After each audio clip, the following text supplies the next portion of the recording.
किसी ने क्या खूब कहा है कि जो मुस्कुरा रहा है उसे दर्द ने पाला होगा, जो चल रहा है उसी के पाँव में छाला होगा। बिना संघर्ष के इंसान चमक ही नहीं सकता, जो जलेगा उसी दिए में उजाला होगा। हम में से बहुत से लोग ऐसे हैं जो संघर्ष से बचना चाहते हैं, लेकिन उन्हें याद होना चाहिए कि संघर्ष ही तो जीवन की आत्मा है। इसीलिए कहते हैं, जितना कठिन संघर्ष होगा उतनी ही शानदार जिद भी होगी। एक किसान जो भगवान को बहुत मानता था, एक बार वह किसान भगवान से बहुत ही नाराज हो गया। किसान बहुत ही मेहनती था। बहुत मेहनत के बाद वह खेतों में अनाज उगाता, उसकी देखभाल करता, लेकिन अक्सर उसकी फसल खराब हो जाती। कभी बाढ़ आ जाती, कभी सूखा पड़ जाता, तो कभी तेज धूप और कभी आंधी, मतलब किसी न किसी वजह से उसकी फसल खराब हो जाती। एक दिन की बात है, किसान गुस्से में आसमान की तरफ देखकर भगवान से कहता है, ईश्वर, आपको लोग कहते हैं, सर्वज्ञाता मानते हैं, आपकी मर्जी के बिना एक पत्ता भी नहीं हिलता, पर मुझे तो ऐसा लगता है कि आपको तो छोटी सी छोटी बातों का भी नहीं पता है।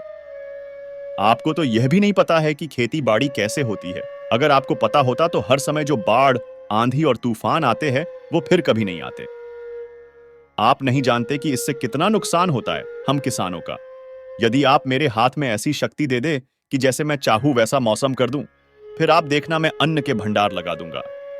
भगवान किसान के इन तीखे वाक्य को सुनकर मुस्कुरा रहे थे और वह किसान के सामने प्रकट हुए और बोले, मैं आज से तुझे ऐसी शक्ति देता हूं कि तुम अपने खेतों पर तुम्हारी जैसी इच्छा हो तुम वैसा मौसम कर दोगे। मैं इसमें बिल्कुल भी दखल नहीं दूंगा, सब तुम्हारी इच्छा से होगा। किसान वरदान पाकर बहुत खुश हो गया। अब किसान ने अपने खेतों में गेहूं की फसल बोई। अब जब किसान को लगता कि खेतों को धूप चाहिए तो खेतों पर धूप कर देता। जब पानी बरसना चाहता तो पानी बरसा देता। आंधी, तूफान, बाढ़ आदि कुछ भी उसने अपने खेतों पर आने ही नहीं दिया।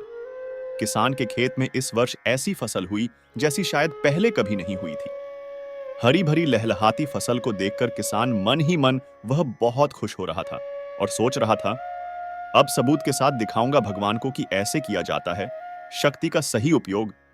मेरी सफलता देखकर तो उन्हें अपनी नियम जरूर बदलने पड़ेंगे।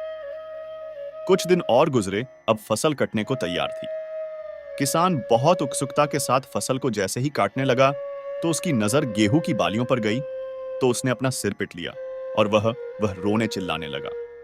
गेहूं की एक भी बाली में गेहूं का एक दाना नहीं था, सारी बालियां अंदर से खाली थीं।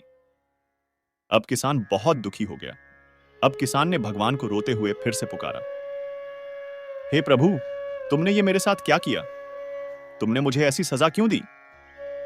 भगवान प्रकट हुए और बोले, पुत्र, ये तो होना ही था, क्योंकि तुमने अपनी फसल को संघर्ष करने का मौका ही नहीं दिया।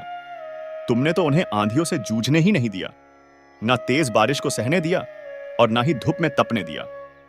तुमने अपने खेतों को एक भी चुनौती का सामना तो करने नहीं दिया ना। इसीलिए तुम्हारी सारी फसल अंदर से खोखली रह गई। जब आंधी, तूफान, तेज बारिश और तेज धूप पड़ती है, तभी ये पौधे अपने अस्तित्व को बचाने के लिए संघर्ष करते हैं।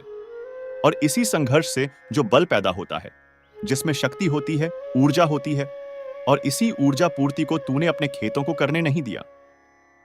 तेरे खेतों में बालियां सिर्फ इसीलिए नहीं फूटी क्योंकि तुमने उन्हें कठिन परिस्थितियों से गुजरने ही नहीं दिया, जहां उनके अस्तित्व का जन्म होना था। याद रखना, सोना तब तक सोना नहीं होता है, वह आग में तपने, गलने और हाथोड़े से पीटने जैसे संघर्षों से होकर नहीं गुजरता है। कोयले का टुकड़ा भी हीरा तभी बनता है जब वह उच्च दाब और उच्च ताप की मुश्किल परिस्थितियों से गुजरता है। इसी तरह अगर हमारी जिंदगी में कोई संघर्ष ही ना हो, कोई चुनौती ही ना हो, तो हम भी इन गेहूं की बालियों की तरह खोखले रह जाएंगे। हमारा भी कोई अस्तित्व नहीं होगा। विपरीत परिस्थितियां, चुनौतियां और समस्याएं हमें और अधिक निखारती है। अगर जीवन में कठिन परिस्थितियां और चुनौतियां आए तो घबराना मत, बल्कि उनका डट कर सामना करना और विश्वास करना कि आप और अधिक निखर जाओगे और अधिक मजबूत बन जाओगे। किसी ने सही कहा है, जिंदगी जीना आसान नहीं होता, बिना संघर्ष कोई महान नहीं होता। जब तक ना पड़े हथौड़े की चोट, तब तक मेरे दोस्त पत्थर भी भगवान नहीं होता।